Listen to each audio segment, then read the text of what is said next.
are seeing you and they are running for you, there will be some animals that want to attack you. So you cannot just be in the jungle and you be claiming you are a demigod as an hunter. There are some animals that they don't care about whatever you put on. They are ready to devour you. So we should also let them know that for the fact that it has the so-called advantages that they may think of, there are other bad side of it that will never favor them, either on the long run or on the short run. So it's a very big lesson for them to learn from. So that's my Uncle take. Samuel, in my own view, nothing good is nothing good. Nothing good is Yes, associated with there is these nothing people. good. Nothing good can There is come out nothing of good, them. but Because I'm I saying am even on also their day of their joy, that's it they murder them. On their yes. day of their But joy. I've seen some what I people am that trying to on say, the day they finish their final exam in school, they were yes, they were hacked down. There's nothing good about them. sure, Nothing. yes, The there is best nothing good, option, but to mm, because let me tell you, if you are being intimidated, you have option. Leave school. I okay, have a friend, a good friend of mine.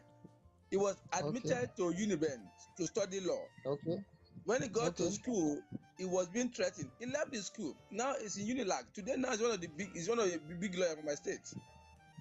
good. That one has made a very good decision. But you see some of them, they want to play along so that they will also be celebrated on the campus like, this guy is so powerful, he's so Yeah, influential. but So that is what makes some his of life is not them, guaranteed. okay, okay, yes, yes, That's the yes. issue. I think Okay, to let me, me just say this.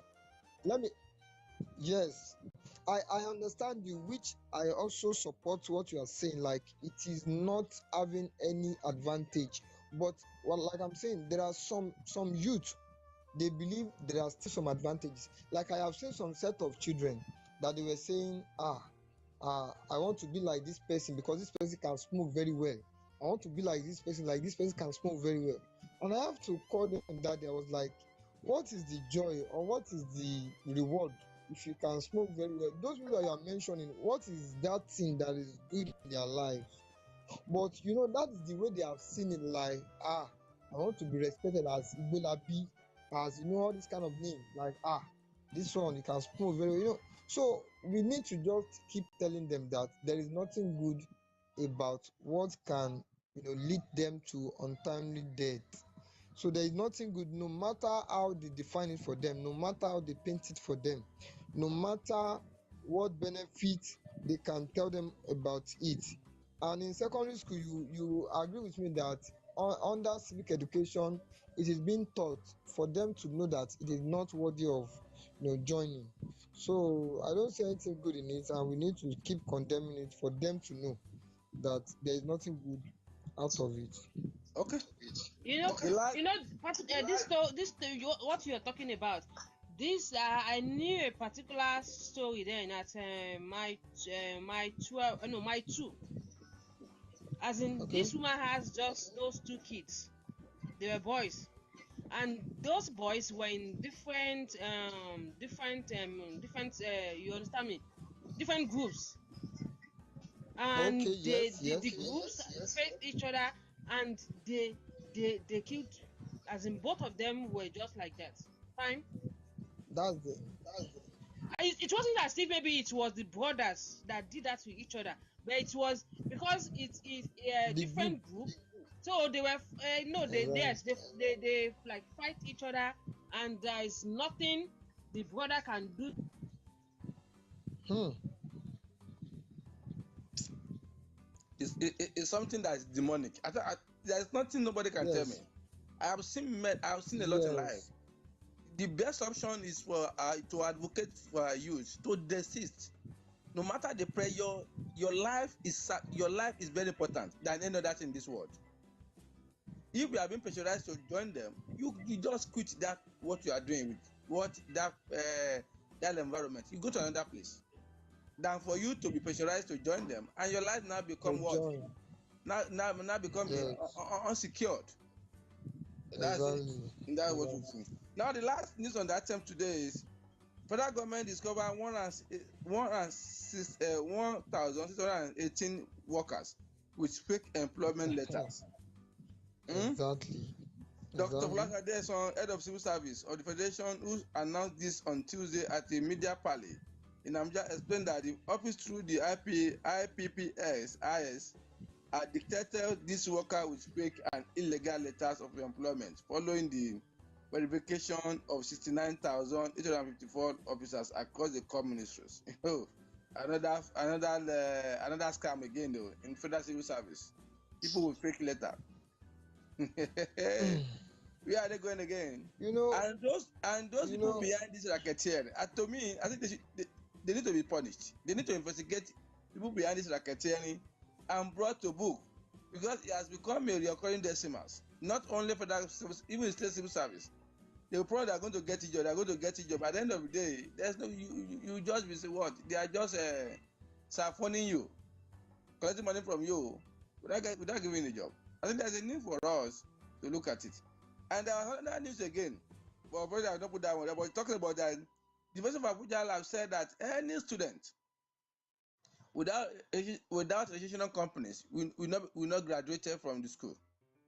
Any 400 level student without education company will not be graduated. How do you see that to that one? without registration company. Yes. Okay, like they want to encourage entrepreneurial Yes. skill, Abby. Yeah, they want to encourage entrepreneurship. Yes. Hello. They want to encourage entrepreneurship. So once you are in so once you are in 200 level, you must have registered your own personal company, right? Yes. Okay. Well, that one is easier said than done. Thank you. That one is easier said than done, because even we that we are on the field now, like Labor market. we are seeing labor market. We are seeing pedestrian reality when it comes to establishing small scale firm or venture. So now making it a compulsory action, like once you are at 200 level, it's just like being going into entrepreneurship should be something that is intentional. It should be something that is intentional, not something that you force someone to do. Wow. Okay. Yeah, not something that you just force someone to do. I cannot say because I am teaching now, everybody must go to school and graduate as become a teacher. It is not a must. If you want to be an entrepreneur, it is left to you. You will surely do it without nobody forcing you. So fine, I want to believe they just want to use it to encourage some people, but it should not be a must, because at the end of the day, they will still discover that so many people can even register their company or whatever, but they will not be active, because it is something of the mind. It is not something that you can force anybody to do. It is not everybody that can become an entrepreneur. It is not everybody. To me, even these so-called our educational stakeholders, they are not doing enough. When you look at the curriculum, it does not favor the issue of entrepreneurship. They are more of a theory rather than practical. And when you look at people are just they were education. We are educated, but we can't transform that education to wealth creation, and that's a missing gap in Nigeria here. And when you look at it, people in informal sectors are doing well in managing businesses than formal sectors. Let me give you an example now. Look at those one that study, that went for apprenticeship, tailoring, hairdressing, what is the name of carpentry, bricklaying. By the time they finish their apprenticeship, they start work immediately, because the organ must have taught them a lot of things. One, these are the technical aspect of the job. Two, how to relate with customers. Three, Yes. how to source for material to use for that job. You have point now. It must Yes. everything is encompassing in the training we acquire from the orga. But in informal sectors, informal settings, what can okay now you that study economics, you will let me tell you that what does your school taught you how to establish business, how to run it? Does it give you an idea? They just give you the theory of population. They will give you all demand and Yes. supply. They will give you what again? Yes. National the national Basic income. need of the society. That's all. But how do you manage Mm. businesses? Because everything has rules. Everything has basic on the fundamentals that everybody must internalize for you to be successful in that field. You are listening to the argument of Dangote. Dangote said you must be good in certain business before you venture into it. But our education system here, it's just a word. Go and acquire certificate and know how to speak good English. That's all. Good English. In fact, with what you just said now, I want to make a suggestion that if they want to compulsory it that every student at the 100 level should register their own company, they must also provide fund to establish them immediately they are leaving that school. God bless you. Even you're not even because I am. Let me give you an example of my own. Okay. Just testify to this one. All the day of my life, I've been planning to establish certain company. That's to do with agriculture. But my major impediment is money. Because it's a capital intensive. I could not be able to raise the money. And I could not be able to get a job that can give me that money. And yes, now that my dream is still a mirage now. I get my point now. And that's major problem confronting most youth today. Because if you want to borrow money from banks to establish businesses that you have not done before, that you don't know the rudiment of it, that means you are going to fall and rise and fall and rise. If you fall, we don't even have support again, and that's where the business will die. You now want to go and borrow money to start kind of business. You know, somebody is living in a full paradise. And it's a good idea, but not in this kind of environment. I think they need to do more in order for them to promote that kind of idea for it to be sustained. That's what they can do. Yes, because you cannot just compulsory it without giving them a supportive system. Yeah, there must be a supporting system. Yes. That's it. We need to look at all these things. So, it might sound good, but is it attainable? Is it achievable? Do we have the ecology society to be thrive? Yes. Because in the business we call it business ecology. And I have also discovered something. Because I am a student of business administration. Okay. And I have realized that it is so easy. You have said something like that, but let me still bring it down to some level. Okay. It is so easy for those that are not so educated to start business and make it than for we that we say, oh, we are, graduates in business administration. We are so, there's this way we feel when we want to start a business. We feel like it must be too formal. 1, 2, we don't normally want to start like something so small. We want it to have a reasonable level of standard. But people that don't really go to school to study things like that, they will just dive into it, and before you know, they will rough it, and before you know, they will make it. So I think, with what I have studied so far, I discovered that if you study anything like business administration or any course and you want to go into business, you need to also study those people that are into it, that are not really, study them, so that at the end of the day, you need this street knowledge. I will call it street knowledge. Because all these theories that they will tell you, and before you launch your product, you must go through these 9 steps. You must do this. Fine. I'm not saying they are wrong. But in some let me ask you a question in that area. Those theorists, Okay. those theorists, Mm. are they Nigerian? Oh, Nigerian. Okay. are they Nigerian? So uh, Was they are Nigerian not factors in the Nigerian.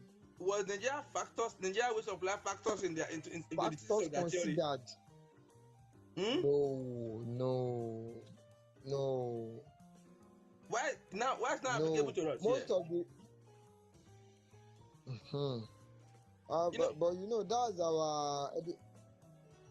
our educational system for you. that's it. And that's a missing link. I have a friend Mhm.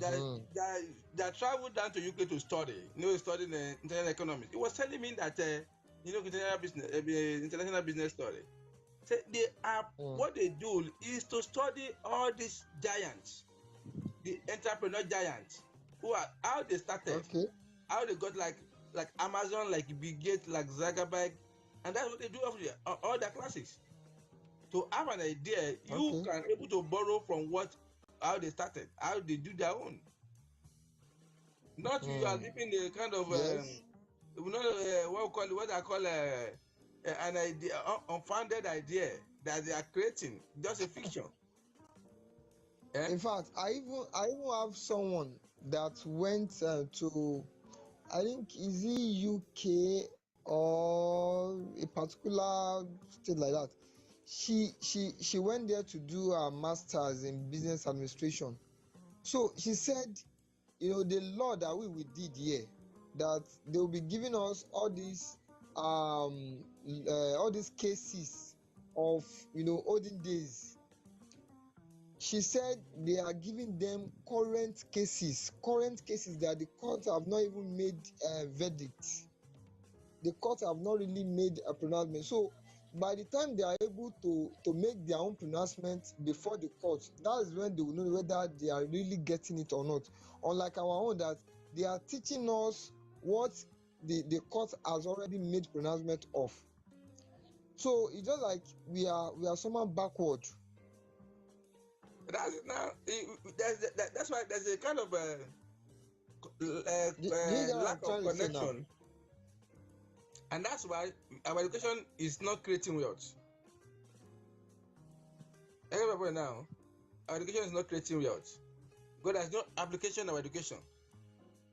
There's no application of education, and those are the issues that we must address to able to have a because the major problem we are also facing is what? It's lack of innovations in our society. Lack of innovation, entrepreneurship innovations. Government cannot provide jobs. Let's be frank with ourselves. Nowhere in the world We government need to provides us address jobs. it in our educational system. Government cannot provide jobs. We are to be productive. We need to be innovative, entrepreneurially, and that's why if was to be to able to sustain that, the government need to up and doing in one. The education systems need to be restructured and can able to have that kind of society whereby they can be productive. We are not productive at all. We are just consuming nation, and consuming nation they are always in the crisis of debt, and that's why we are in this mess now. The population, how many people are paying tax? Because what's your individual financial capacity every year? They are very poor because we are not productive, and that's the issues that our education system need to be addressed. We need to join force together, trying to stampede the government to do the right thing. I think that's issues that we must always champion diligently now. We don't have to talk about education. It's a more than how you say it that day. Many things are wrong. We are too archaic. No equipment, no stable policies. Everything is often policies of some sort, and all this is killing. And by the time we travel abroad, Boy, the issue of this education system and everything, everybody is at fault. Everybody, okay. both the students, both the lecturers, the government, everybody, even the parents, everybody is at fault. Okay. Yeah, the reason why I said everybody is at fault. Okay, now let me start from the students. A lot of students now are lazy. they don't want to do anything again. The only thing they want to do is look for a way just to get mark. Some will not even come to school since they know there is no what is it called? There is nothing like maybe consequence for them not coming to show up in school. They will just come doing exam. Even some will not even come for the exam. The lecturers know once you have your money, you have it all. And the lecturers too, they too, what they wanted is mostly, if it is the ladies, they want money and sleep with them. From the guys, some of the guys, maybe the Yahoo guys or the ones that have some other business they're doing that are in school, they just pay them. It's like pay off. So that was why I said everybody is involved. Everybody is guilty of this particular issue. Then the government, because at least if the government is like monitoring the school activities, I know a lot of things will not be lacking because, and the government should be serious about them monitoring that anybody that go against the rules should be punished. When I remember when I was in school then at Polytechnic, Lagos State Polytechnic. I have a particular lecturer. I'm not going to mention his name. When this man comes to our class, he is going to stay in front of the class, put one of his leg on the table, and start looking at us, and he will be saying, pointing fingers to some ladies in the class, and said, "You, Moniki wawa owa, ma worry, èmi ni mo fẹ́ fowó gba yàrá fún ẹ last time tí mo ní kó wá tó wá. Nísìnyí, ìwọ ló máa fowó ẹ gba yàrá. Tó o bá dẹ̀ ṣe bẹ́ẹ̀ ò lọ bí kankan nínú ọgbà yìí." And the funniest thing was that this man was so bold that this one was not as if maybe he was calling them one side to talk to them. No. I guess maybe when he talks to them one side and they refuse, he will come to the class and point fingers at them.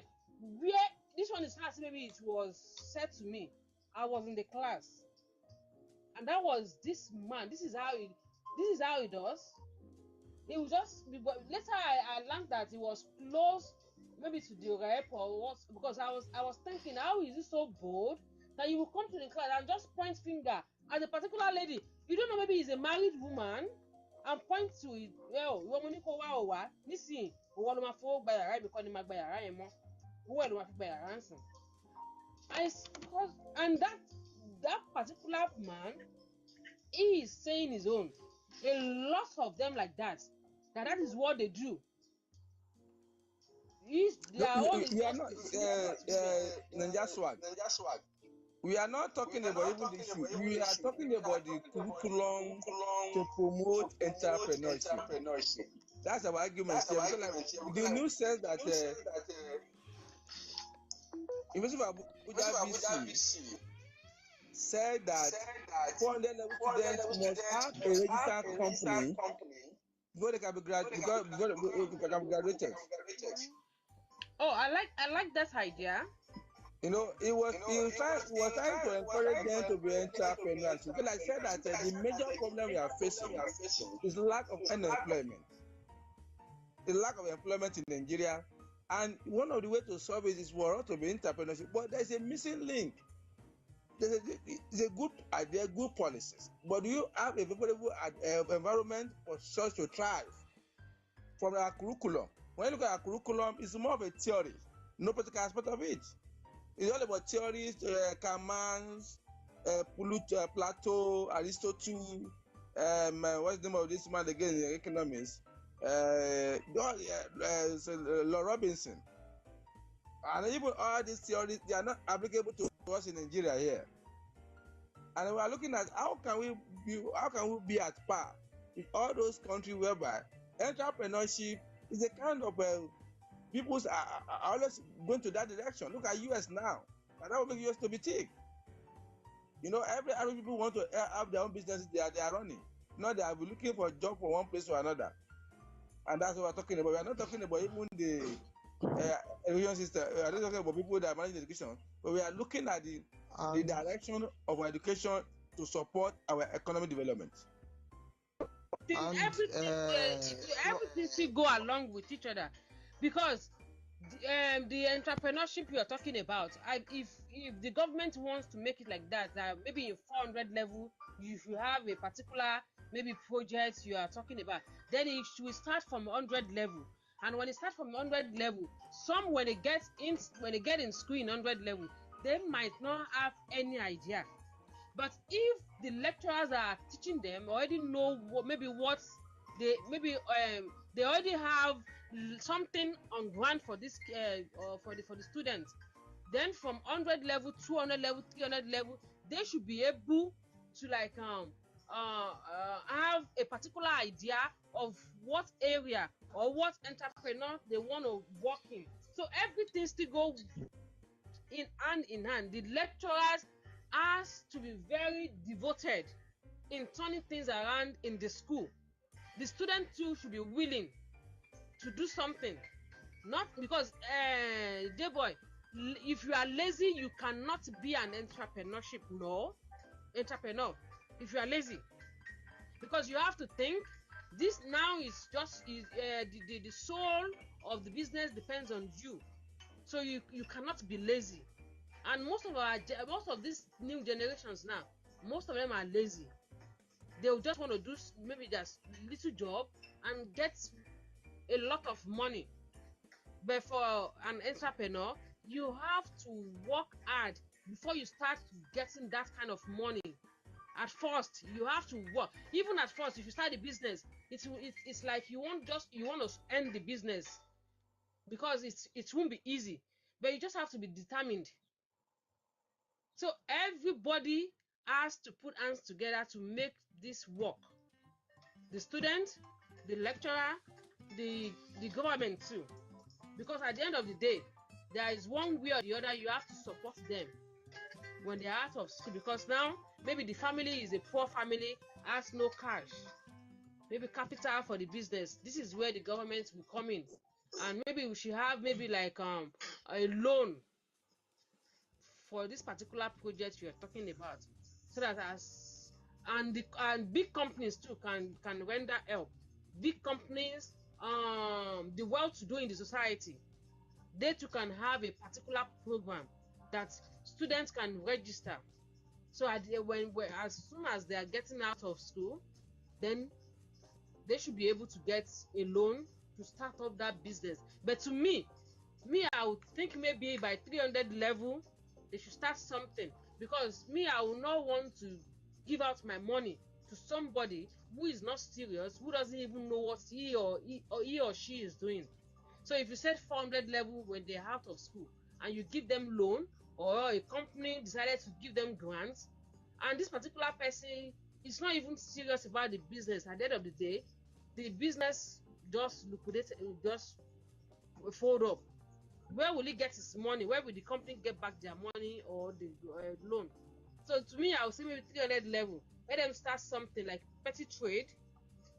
I don't know how it should be possible, but maybe like petty trade, or starting the business little by little, just to make sure when they are out there after 400 level, then they should be able to stand on their feet. Or maybe after school, they should have another program, maybe like extra, and maybe like entrepreneur something. Like Maybe that's for right. a year.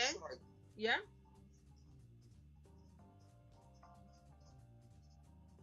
Sorry, I want to chip in something here. Okay. You know, like it was read, they said they made it compulsory that once they are in 300 level, they should register their company. But the question is, it is not everybody that will become an entrepreneur. There is no how we can force everybody to become an entrepreneur. So, but nevertheless, I am of the opinion that if you still wish that some people should become entrepreneurs, they also need capital immediately they are leaving that institution to make their dreams and what they have learned become reality. So I want to believe that such institution should also make a kind of policy that will give them the allocation of fund capital needed to establish themselves. Because one thing is for you to teach people how to become entrepreneur, another thing is for them to get capital to establish themselves. or else what they have learned to just become mirage. So that is my own take. Like, it's a good idea, but they should also add it to the fact that once they are giving them that compulsory whatever, they should also make the policy available that okay, once you are ready and you have accepted to become an entrepreneur, once you are through with the school, there is this amount of capital based on the kind of business you want to establish. So it will really encourage those that are interested. Like I said, it is not every one of them that will be interested in becoming an entrepreneur. It's not every student that have that mindset. It is a thing of the mind. There's something we call intrinsic motivation. So some people just have that passion to become an entrepreneur, while some people, they don't even think about becoming an entrepreneur. They just want to be working and be earning their salary. So what I'm just saying in essence is that that same school should also compulsory that okay, once you have agreed to become an entrepreneur, we are going to make capital available for you to start up with your business so that all what you have learned will not become a mirage. So that's what Okay. I just want to chip in. Thank you, Samuel. To round it up, I think it's a good idea, it's a good decision, but with a wrong approach. I think that's because we are talking about that kind of good policies. It takes a lot of things that must be put in place for it to come to fruition. There must be a kind of a good environment for it. Look at number one, infrastructure. Secondly, there must be a mentorship where the student will learn that thing that you're talking about to go and establish. Because what they acquire in school is just basically theory, how to speak good English. But for them to be able to transform that knowledge into wealth, they need to go and learn it from certain places, like 6 years, I mean like a year, like the way lawyer always do. When to establish your chamber now, you must work under a lawyer for like 2 or 3 years, and you must be able to learn a lot from that lawyer and to be on your own. And that's the issues you also inculcate into that educational system for us to have innovations of entrepreneurship to promote economic development in Nigeria. Thank you for your video submission. Our time is fast spent, and we just have a few less than an hour to go, and we still have the topic that we are here to be treated for today. Please, if you want to join us. I don't think I hear you. I'm just getting started. Where are you guys going? Okay. Let's give you your own last chance. Now, I said the VC of University of Abuja said any student that must be graduated from their school, they must have a registered company before they be allowed to graduate from their school, as a way of promoting registered company. Okay. As a result of promoting entrepreneurship in Nigeria, and that's what I've been trying to look at it back and forth.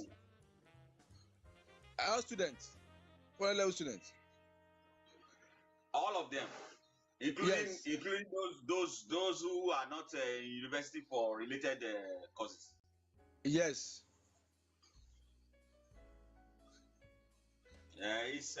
He's way ahead of himself.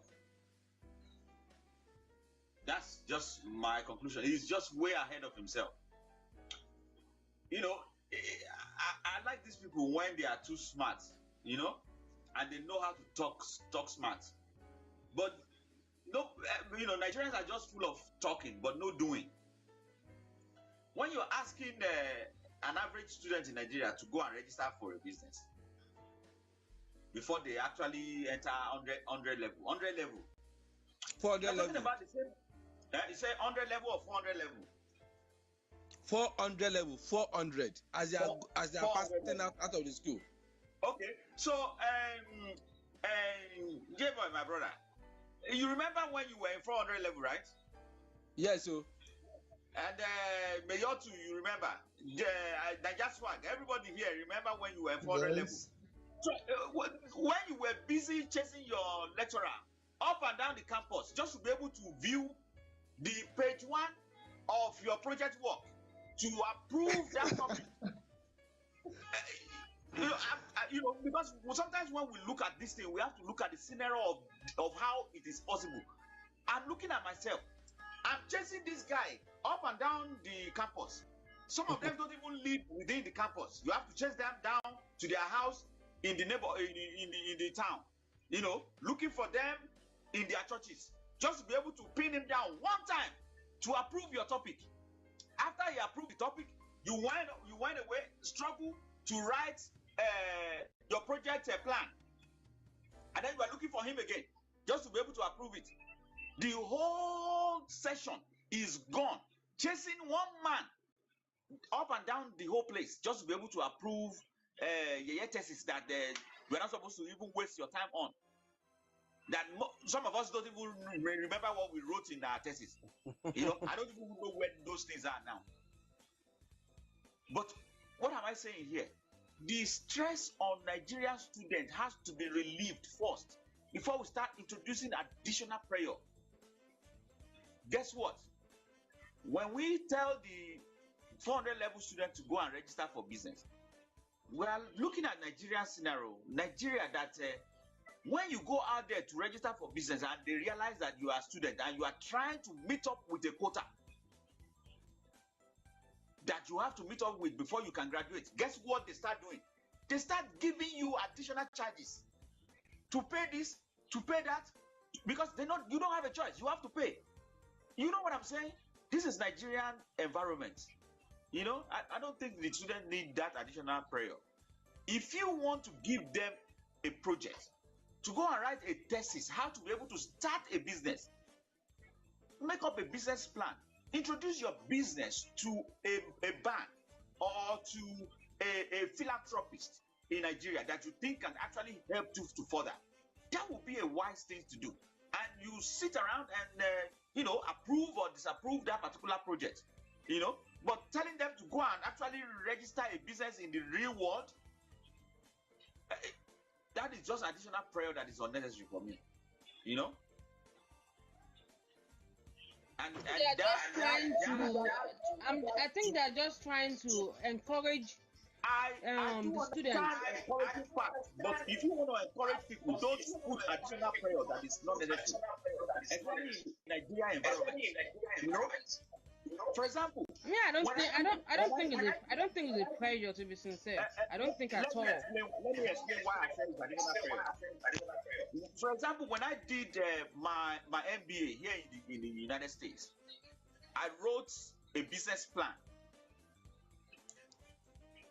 and most of the business I had in mind that I wrote that particular plan on were not actually caricature thinking.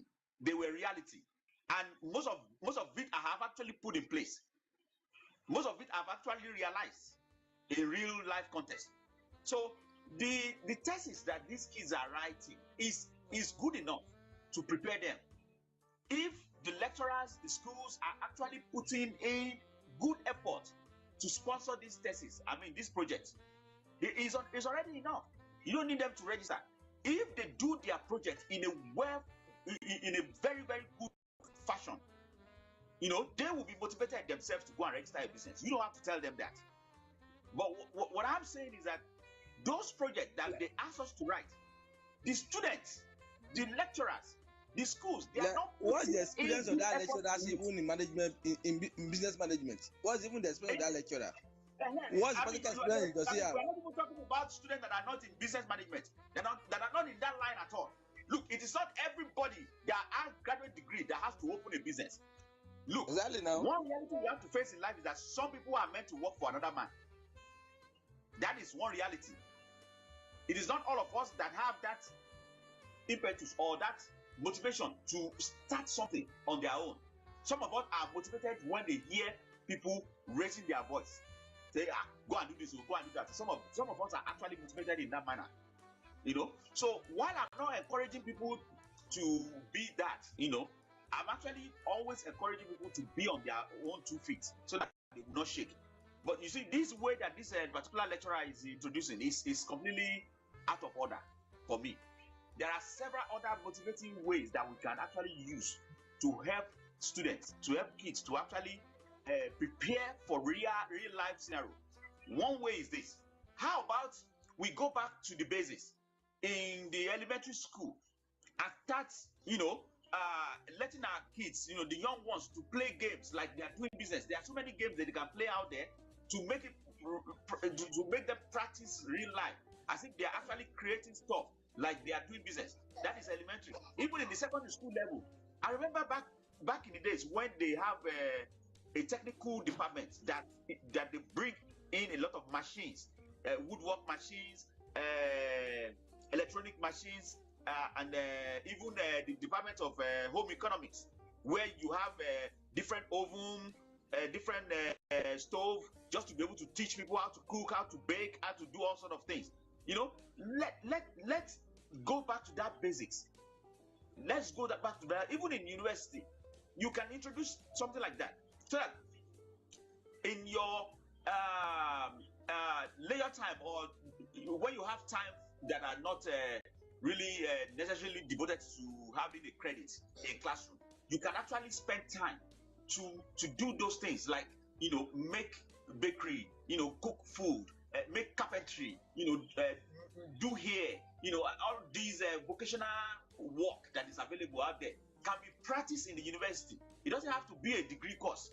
You can introduce different avenues in which these kids will spend their time instead of dancing around TikTok and all this nonsense. I'm just saying, but that's my personal opinion. I just think the guy is way too ahead of himself. Asking people to register for business, provide money for them now.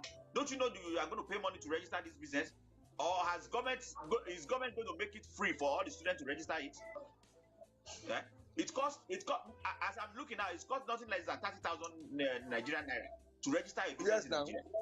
And then you still, after you register that business, you still have to service that business every year. You are asking them to put on that weight on top of their already burden school fees. What's even their background? What is their technical know of all those things we are talking about? You can't just dabble the business. If you are asking students in business administrations to do something like that, it is understandable. But to me, it's not even needed. It's not necessary. Just demand that they write a business plan. When a kid sit down, I'm not talking about copying all these copy that students do these days. Go and do your research about the business plan. Write it out. Bring something that is cogent, that can actually fortify you as a human being, that you can present to a bank, and the bank will not look around and say, you know what, this is a very good business plan. We're going to give you money. Ask them to go and do something like that. That is more resourceful than asking them to go and register a business. Thank you, Jaisa Blue. I think they are only trying to, I want to call it, I will want to use your word, way above time. They are trying to run beyond their time. I don't think that one's there for us now. We need to do something to talk about that one. A lot of things. Thank you for that wonderful submission. Now let's go to today's the paper review are taking our time, and we just have less than 30 minutes to round up. But we have an issue here, very critical issues. Because to me, I always whenever you mention time, J-boy, I don't know what I'm thinking. What is going on? You have a community meeting. No, I'm okay. I don't have anybody. No wife, no kids here to decide me. If you have landlord meeting, let us know. No. I'm only thinking you now and your wife. Okay. And the Sam Mayor. Okay, I'm here. Sam Mayor is not complaining now. Enjoy yourself, guys. You don't rush. Okay. And sometimes the problem I have is our level of productivity in this part of this world. Every time people are raising arguments, I am enjoying myself on this forum. Okay, thank you. We always conclude that we always try to compare ourselves with America, with UK all the time, and those ones don't sleep. They work 24 hours. But when you look at us in Nigeria here, I don't think there's any union that will not go on strike within a year. ASU, that one is permanent. doctor, no doubt about that one. Even bakery, bakery, I will call bread bakers. They also go on strike too. But now when you look at what we have today now, the resident doctor have gone, no, they have all gone onto indefinite strike. And now NLC too is now issuing another strike warning again by August 2nd if the government does not reverse the anti-policy they have made. They talks about the issue of increment of price of crude oil, of petrol and school fees. And Samuel, I know you are an economist. What's the implication of this recent strike on Nigerian economy? Well, in economic terms, it's called industrial action, and I want to believe that it is a major instrument by any union that they can use to tell the government that a particular policy that is implemented is not favorable. But I want to believe it is not only the instrument that is available for the union, but the type of punishment meted out to a student will be equivalent to how the student behaves or the nature of the student. So, with the nature of our government or governance in this country, the Nigeria Labour Congress have seen that the only major instrument that can cause the attention of the government is by going on strike. On a normal ground, they can also have dialogue on round table. They can have dialogue on round table, but it used to look as if the government don't take them serious whenever they are dialoguing with the government on a particular issue affecting the interest or the welfare of their members, which are the workers. So, and it's just like you have gun with you, you have cutlass with you, you have every other weapon with you, but you discover that the most important one or the most valuable one that you can use to conquer what is facing you is gone. There is no gainsay. You surely want to use that gun. So there are other means, but the NLC too is overwhelmed with the way government treat them. The government does not really listen to them on a round table talk like that. So they also need to use the most powerful tool, which is industrial action, to call the attention of government on a particular important issue that their member is facing. And we all know that the union is just an organized group of people that fight against any negative policy of government that will have negative effect on their members. So on this note, I will just say that there is no time that the NLC will go on strike like this. It will surely have a minus effect on the Nigerian economy. It will surely have a minus effect on the Nigerian economy. And you will discover that this one is not a partial industrial strike like it is written. It is called nationwide strike. Nationwide strike. And NLC consists of other union. So it means the whole country will be on shutdown.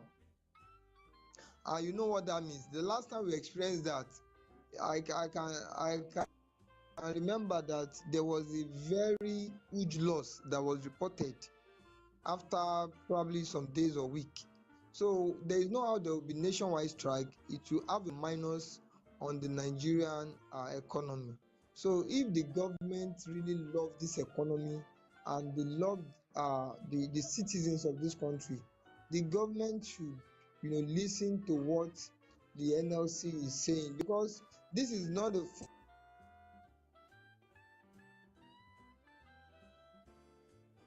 first time it's a nationwide strike. Even it was even I think during May that they wanted to go on this strike, but I think they calmed them down. So the government should understand that the economy cannot experience anything like nationwide strike again with the current situation of the economy. It will be so brutal. It will be so brutal on the economy and on the citizens of the country. So the government should act fast to resist this nationwide strike that is purported to be coming on the 2nd of August. So it will surely affect the Nigerian economy. So I think we cannot experience this and still remain the same. We should not even experience that at all. So that's my take on this.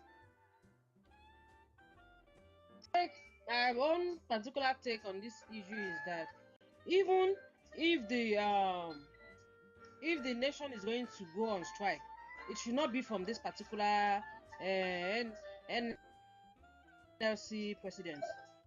This particular one is compromised. So no matter what he does, even if he's fighting for his member, nobody is going to take him serious. Everybody is going, I'm not saying all, but some people is going to take him like a partial person. So he should be, in fact, I don't want to see his face in front of the strike, nationwide strike, or maybe any interview.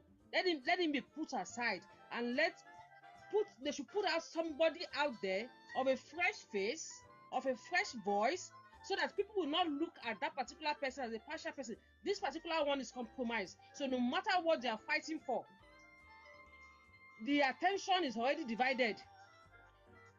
And the attention should be on the particular cause they are fighting for, which is maybe like good well living for the workers. But instead of people should look at that particular aspect of it, now the attention is divided on this particular man himself and the issue is fighting for, which is government should do something about the removal of subsidy and the living condition of people. But at this particular time, even me looking at him, I am looking at him as a partial person who knows what he's doing, and which is being biased against this particular government that is there. To me, that it might not be 100% sure of what I'm saying. That is what he is thinking, but to me, that is what I'm looking at, and that is what some of the Nigerians will be looking at. I'm not saying all, but some will be looking at him the same way as a compromised person.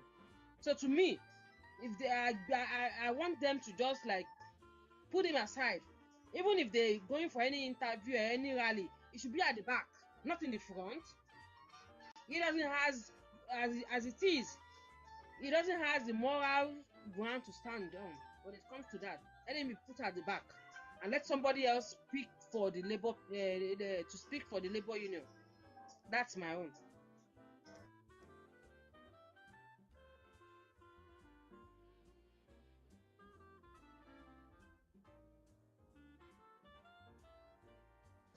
J-boy. J-boy. Hello?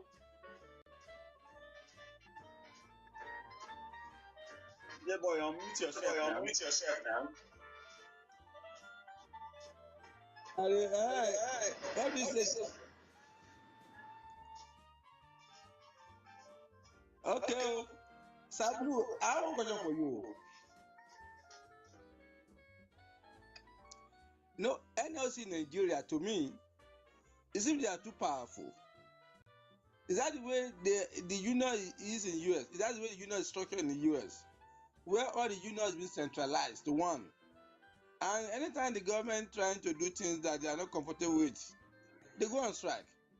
Is that the way it's been structured in the US? Does the union have a centralized body that fights against government policy that is not favorable to the people? Well, that is no, and that is what makes it completely are to me like a toothless lion,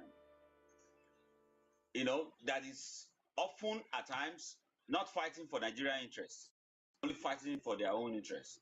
Because when we say NLC, as a centralized body, NLC, don't forget, it's not fighting for workers who are on private payroll. They are only fighting for civil servants. So whenever they are making demands, who are they making demands for? And if you look at most of the time, if you look at their demands, their demand is often about increase in salary, increase in wages, increase in packages, and all other things that affect them. Okay, so in this case now, they will make it look like they are fighting for Nigerians because of the fuel hike and the fuel price. But when they go to the settlement table, trust me, they are not discussing you anymore. They are discussing things that are paramount to NLC member. How many Nigerians are actually member of NLC? So that's the problem. And yes, like your question, in the US, there's no centralized labor movement or labor union. Individual has unions, even though union has been frowned upon in the United States for a very long time. But at least different kind of sectors, industries still have unions. For example, in the transportation sectors, there are unions, but the unions are different here and there. The union in transportation sector in Philadelphia is different from the union in transportation sector in New York. The union in transportation sector in New York is different from that of Florida, that of different, in different areas. And then you now have different unions springing up in private companies, such as Amazon. Amazon.com now has a union. That means the union in Amazon is only fighting for the workers of Amazon. So in different sectors and industries like that, people raise different unions in order to be able to be voice of their own workers. But nothing like centralized labor congress. And that is why they need to scrap the labor congress. It doesn't make any sense, so that if you want a voice, the voice will be, based on the demands that are different. For example, the doctors that are now, claiming to prepare for going on strike, they have their own separate union that has nothing to do with the Nigerian Labor Congress. That is one union that is mostly recognized in the US. A union that addresses your issue, that focuses on your issue. Now, these unions can come together and actually, fight for a cause. Sometimes it does happen, but that rarely happens anyway. So in the case where there is a centralized labor congress, what that results in is shutting down the company in the country, which doesn't make any sense. Yes, a particular sector or industry can shut down. It can still, cripple the country. But when somebody called themselves labor union and they said they represent everybody, whereas in truth they don't really represent everybody. When they shut down, the whole country shut down, and that's not good enough. That's not good enough. We want other part of the economy to still be working, even if there's going to be a strike. If the doctors strike, we want other part of the economy to still be working. After all, if the doctors strike, it's only the doctors that are working for government that usually go on strike, not the doctors in private hospitals.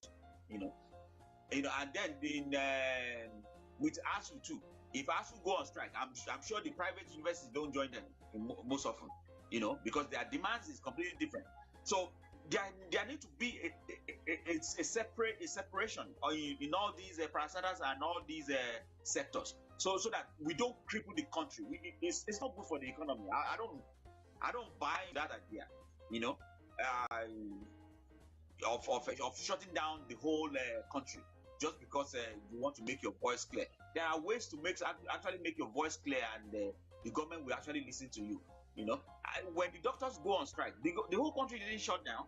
Yes, it's devastating, and the country, the government listened to them quickly. But in this case of the NLC, it's different. When they shut down everything, and it's mostly everything becomes crippled. Sometimes they even try to influence the regular transportations, to shut down. They will get on the street and block road and do all sort of nonsense. I mean, don't let me say nonsense, because that's also the freedom of democracy. That's why we have democracy. All those things has to be expressed. But I think, but not to inconvenience others now. but I think for the fact that NLC is not representing all Nigerians, that's why I have a problem with it. Personally, I have a problem with it. They are representing the interests of those who are members of NLC. And if you look at the percentage of members of NLC in Nigeria, they are very minimal, compared to Nigerian populace that are actually working. So they are shutting down everybody on behalf of their own interests, and which is to me is not should not be bought into Nigeria system. I think that should be the next conversation now. How to reform our labor to be productive and to be proactive, not only to fight government all the time and trying to put the economy of Nigeria on its knees. When you go around the world, at least even recently now, there are a lot of unions in UK that are on strike. Not the whole country. Not the whole country on strike. There's some unions in UK that are on strike, demanding for high wages. And that's how it should be. Not that NLC will just call all laborers and go on strike. Are they fighting for the same thing? Are they agitating for the same cause? I think there's a need for us to look inward. The only thing that when government want to do the right thing, people will stick up. Even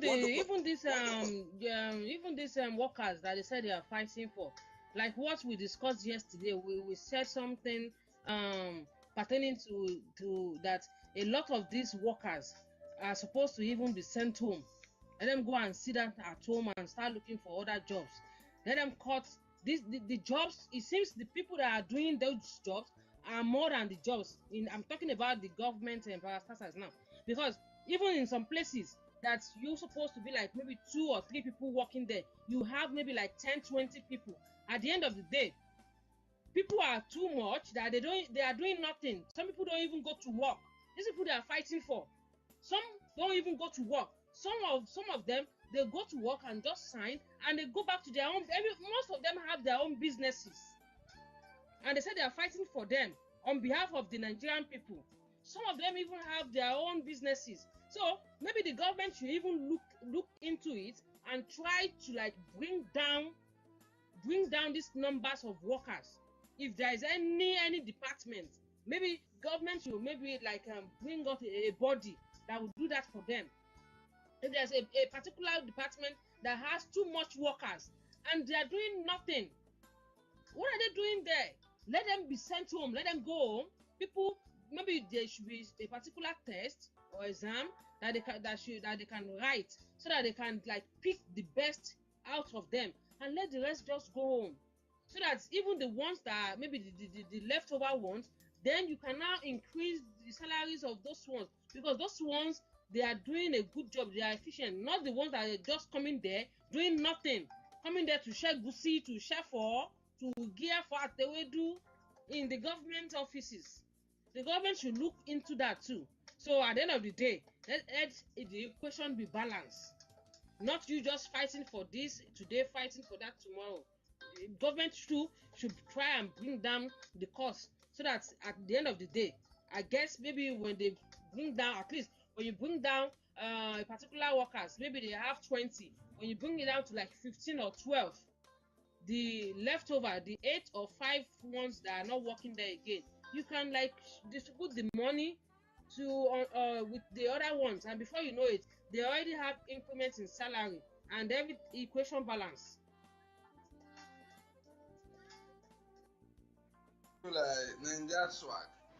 I think in my own view, the idea is for them to relieve of workers. You are compounding the problem of unemployment in Nigeria. We all know this. We all know the rate of unemployment, and this is something that is now becoming a crisis. Hey, but the government is now these people now the labor union, they are fighting for increments. Accepted that there should be increments in their salary. Everybody accepts that. Everybody knows that. Everybody is talking about it. But what I'm saying is that this has been going on for years that I've even known about. I'm not even going to mention it. I even have some of my people that I know that going to the government office for nothing. They are just collecting the salary. So, okay, you said because there is unemployment problem in Nigeria. Okay, the government is just spending money as if like doing nothing. Okay, if it is a private company, can they succeed in doing that? Just paying workers that are not doing anything. So that means they too are part of the people eating national cake in Nigeria. Now we are talking about the politicians. Now that means they are part of the problem in the country. Though they are collecting like just like token, but still they are still part of the corruption in the country. You are doing nothing, but you are collecting salary. At the end of the day, you will be the first person to carry placard. You will be in the forefront. Why? Whereas you did nothing for the government. You are just going there to share for until gay we do the lossy. I'm not saying maybe to me if you should be me, that is what I would do. Let them go home. Some people are even old, so maybe they should just retire them. Let them just go home and go and sit down at their house. Okay. Maybe that will solve. I'm not saying it's going to solve everything, but at least it will solve little of the problem we are talking about. But to be sincere, I really agreed that the salary should be increased, if not double. It should be increased, and at least it should be increased to me, maybe like even double. But at the same time, if you are collecting this money with good conscience, are you doing a better job for the country? If you are collecting the country money, are you doing a better job for the money you are collecting? Let your conscience judge you. But I can see that majority of us in this country, we have the conscience is already dead. So if you are want to fight for anything, you say what? Nothing like conscience. Because you know some people, to be sincere, some people when they collect money from you to do any job for you, the conscience is there that at least even if there is profit on that particular money, but that particular job they want to do it to like to their own satisfaction, that at the end of the day you'll be able to sleep well, that we should do that here. But I don't think there's nothing like that again. Everybody just wants to, just like stealing, robbing, daylight robbery. No, that's not fair. It's not fair on the Nigerian people, and it's not even fair on the government itself. Everything should just be balanced. Let's balance the equation. They should do a good job, and the government should pay a better job. But at the same time, this particular face that you are putting in front of this strike is just a wrong person, a wrong face to put in front of it. This particular person is a biased person. He's a political person, so he should not be at the forefront. I will still be repeating that. This particular face is sickening, putting it in front of this strike. It's like he's working for the other party. Okay, sir, Blue. I'm looking at this issue of strike. Is it only the only way to fight government in Nigeria? There's a lot of mechanism that union can deploy to register to press their demand from government. But in Nigerian situation, it's strike all the time. Is it ID? Or is it a problem of a trust issue?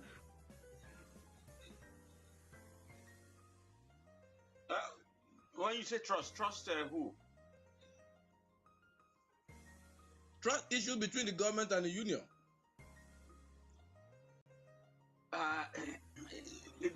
Look, are they supposed to trust each other? Because why not? They have a trust issue. I don't think the way they were set up, they actually need to trust each other. And that's why we continue to have disagreements between these two bodies. And I can assure you, the government have made attempts several times to completely scrap NLC if it is possible. There's no. I don't think there's anything that warrants that they should be they should be trusting each other. Yes, because the idea that the Nigerian Labour Congress will get to a point and they will not have any demand again, I don't see that happening in any system. That means, for them to come into a point where we will not hear of strike in Nigeria, then that means that government in Nigeria is 100% perfect, and we know that is not going to happen. So even when the government is perfect to the populace, it's probably not going to be perfect to its civil servants, which is what mostly Nigerian Labour Congress is fighting for. So a Nigerian Labour Union is just a necessary omen in the society. For me, the only problem I have with them, I already specified it, which is they shut down every other thing that has nothing to do with them, and most of the time their focal point, which is the point of which they are actually fighting for, is not generalized. It's not a concern of the whole Nigerians. It's probably the concern of members alone. So as far as trust issue between them and the government is concerned, I don't think we will get to that point where they will be able to trust each other. They see each other as enemy. That's just the way I can put it. Or perhaps the government see them as enemy. I don't think the Labour Congress actually see government like that, like as an enemy. But the government actually see Labour Union as a threat, as an enemy. So the matter of trust is probably something that is will be very hard in between the two. But now, Niger Swag is trying to analyze the fact that this particular guy, Ajeru, he's compromised because he supported the Labour Party and he was campaigning with Peter Obi and all that. So every time he comes out, he has a face of Labour Party, and that's the problem. And that's one thing we never really saw back in the days with Labour Union. When it comes to party affiliation, they usually don't emphasize on that. So that whenever a president is elected, they will be able to maintain their stand as neutral, as fighting for everybody, no matter what party you belong. But in this case, that Ajero has already got himself too deep with one of the parties, it becomes very difficult for him to be a voice for everybody. That's just the problem. And so when you are talking about trust now, will Tinubu and his administration trust Ajero for actually promoting these ideas that he is actually having the interest of the populace, or he's just fighting them because he wants to create confusion in the system, just to create narrative that everything is not okay in Nigeria. So who knows? I guess the leaders are not even making the issue of trust. They are not even helping the matter. Assuming there is an element in the union that should make everybody trust the union, when they are involved in party affiliation, it becomes very difficult to actually trust them. So now, I believe Ajero is actually on a good course, with the strike announcement. Because you remember earlier, he came out and we said it was too early, that he should give the government some time. I think he has actually exercised that. And so I am not going to blame him, so much for actually coming out again now to introduce another strike by August 2nd. And we don't want to forget that when they introduce strike like that, when they announce strike like that, doesn't mean that they actually mean to go on strike. They have to open the door for negotiation. Now, if Ajero shut the door for negotiation, then that means it's working for somebody else. It's not working for the people. The door to negotiation has to be opened, and then the government has to come to the table. The labor union has to come to the table. They have to keep talking up until August 1st. We expect a change in the whole idea that they will go on strike. Don't forget what happened the last time. Don't forget what happened the last time. I remember the last time he didn't come to the negotiating table. I don't think he want to make the same mistake again. I don't think so. I'm just counting on him not to make the same mistake again, because you have to really show that you are fighting for the interests of Nigerian populace and the interests of the union, not the interest of Labour Party or Peter Obi. We don't want to see that at all. Let the Labour Party fight for their own interest. Let them do their own thing. Either in court or whatever they want to do. Let them do it. Nigerian Labour Union is completely different. Fight for your own cause and the cause that we always know the union to be fighting for. I don't think he want to make that mistake again in completely ignoring meetings if they call him to the meetings, because we expect you to go to these meetings to do negotiation, and this negotiation to actually result in resolving the matter so that you don't have to go on strike. It's not a must that you have to go on strike. If the matter is resolved, why are you going on strike? So we believe that the negotiation door has to be open between the two, labor union and the trade union, and actually the trade union hasn't come out yet. So we don't know what's their plan, and the government has to actually come up with something, that they intend to faction out before August 2. It's good that we are talking about it now, and I think the announcement of strike on the labor union part is just to be able to put the heat on the government. The government need the heat, either we like it or not. One way or the other, we need somebody to be putting the heat on the government so that they are not sleeping. They wake up and do the right thing every time. And if they are, doing a sort of misstep, we need organizations like this to actually call them, back on track. But to me, while I think these labor unions have those advantages that are good for everybody, but in most cases, the advantage is not good for everybody. They are fighting for themselves. So to call a spade, as far as trust is concerned, that is why I can second what Niger Swag said earlier, that Agiro has been compromised with his movement with Peter Obi earlier. But if he can actually tell us now that he's a different Agiro, that would be nice. If they have a different face that can actually represent labor union, that would also be nice. Because we want their cause to be pure and completely focused.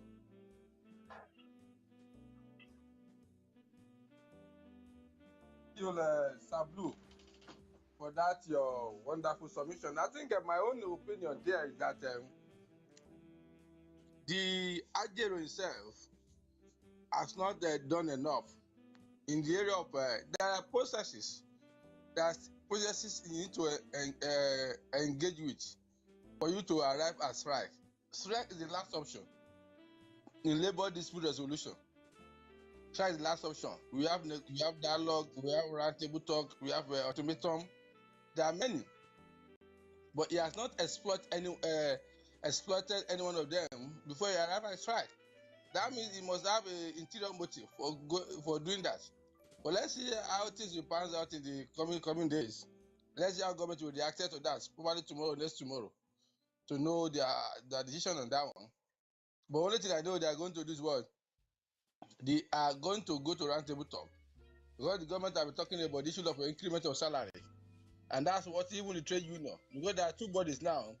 We have NLC, we have trade union.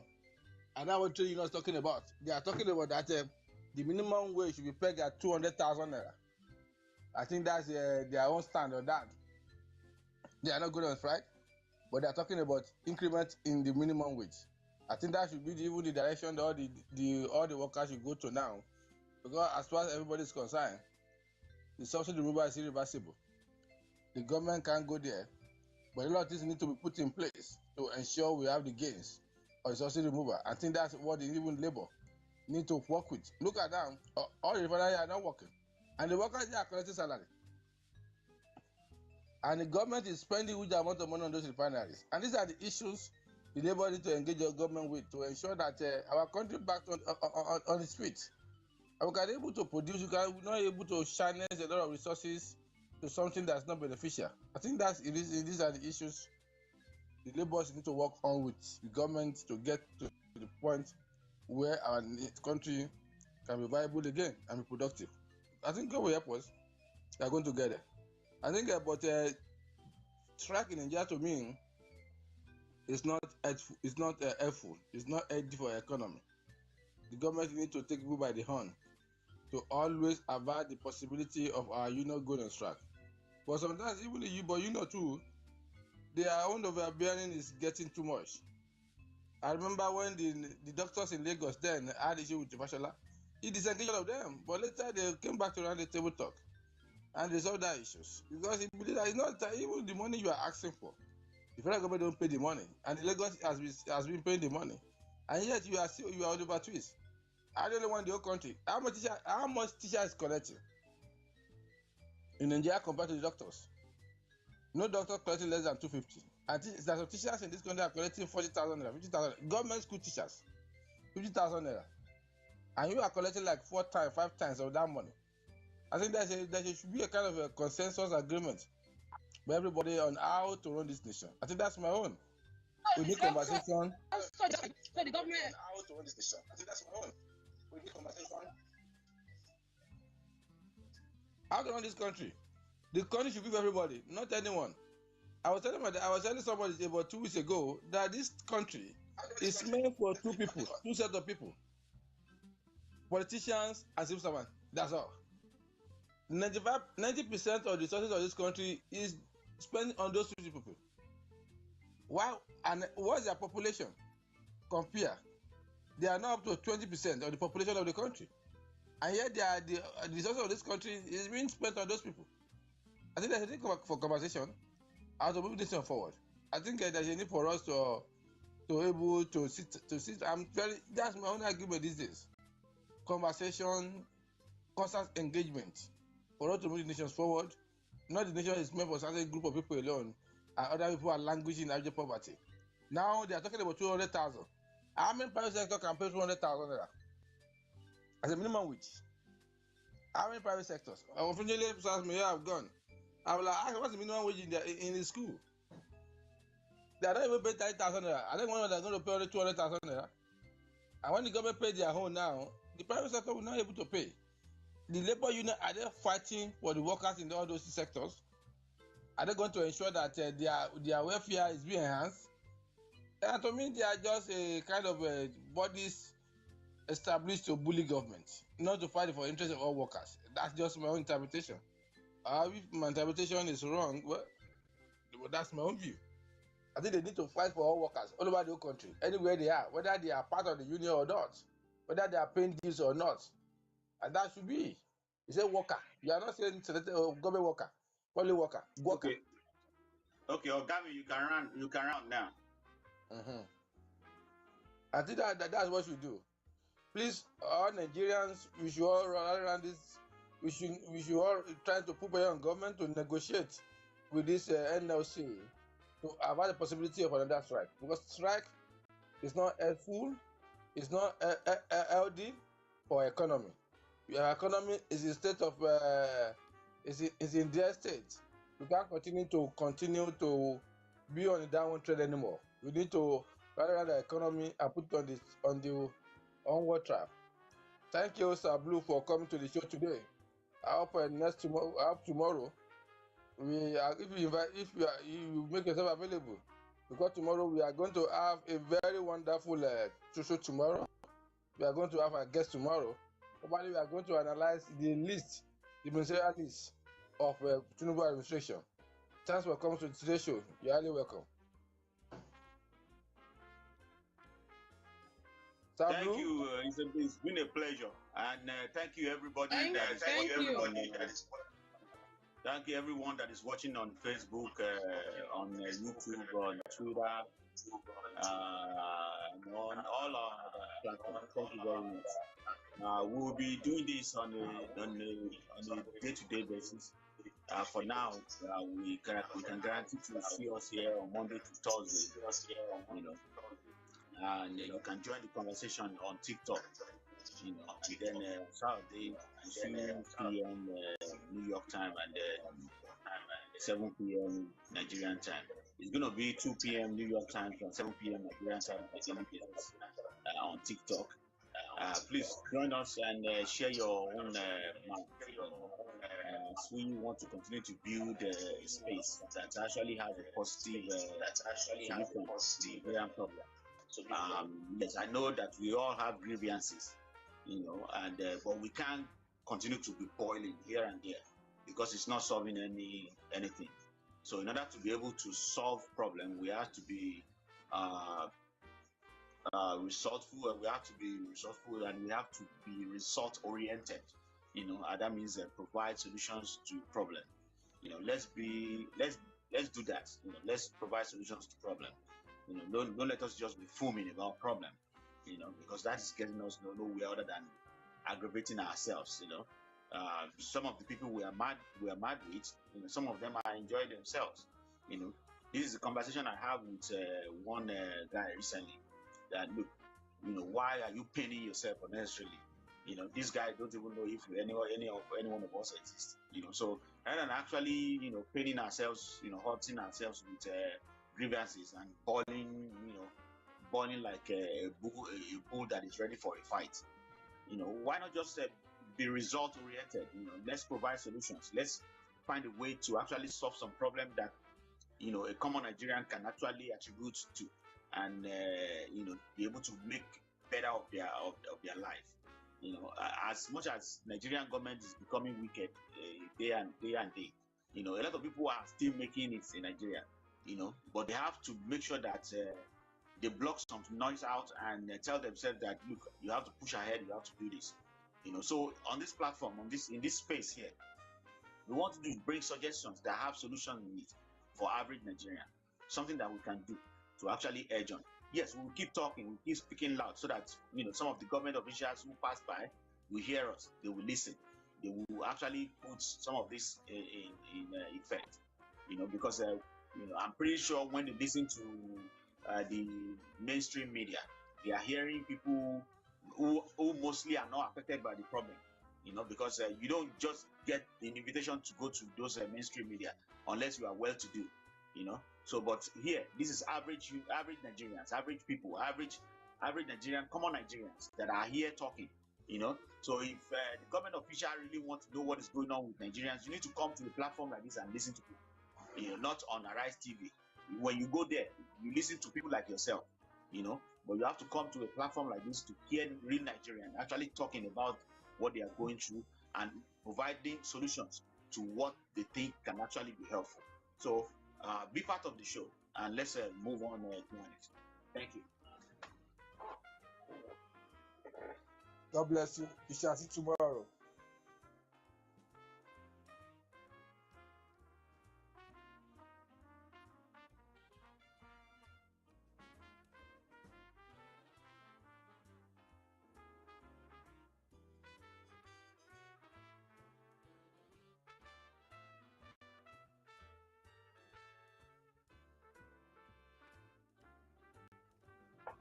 So I think J-Boy just disconnected and just what. So if you have any final conclusion, just make your submission and then we'll close the show for today.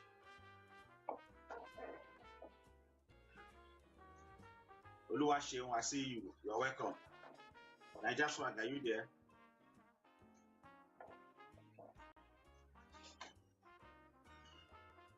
Niger Swag.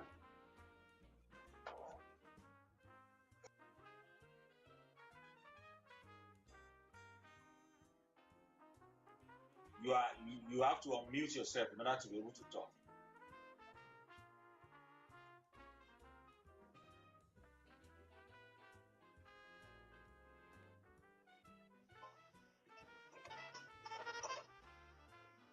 Hello? Yeah, go on. Oh, I don't know. Something, the voice just went off. Oh, something is wrong with my. Yeah, it's J-Boy. J-Boy is connected. So I'm trying to close the show, but I just need you to do your final submission. Oh, like to me, I just pray that everything be settled back in Nigeria. I know everybody is going through a lot, but at the same time, we said we want a good government. We said we want Nigeria to be reformed. So if that should be the case, it's not just going to happen overnight. It's going to take a lot of maybe like a lot of pain and time. So I don't know what the new government is trying to do, but like what they promised and the steps they've been taking, I can see maybe they are trying to reform some things that will take Nigeria to a better place. So I just want to employ people just like think about it and give them just like a little bit of time and see where they are taking the country to.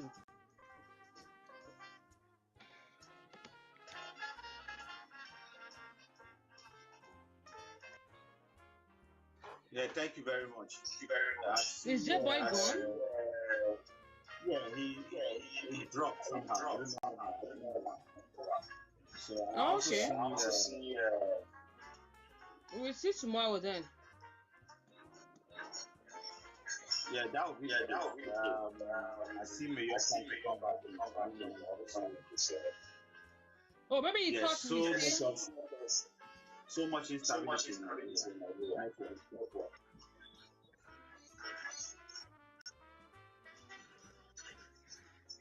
Okay, I'll All right see you then. tomorrow then.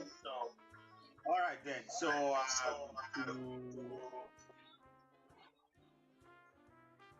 to our guests who are watching in various places online, on Facebook, on YouTube, and Twitter, we are saying good night, and we'll see you again tomorrow for another conversation.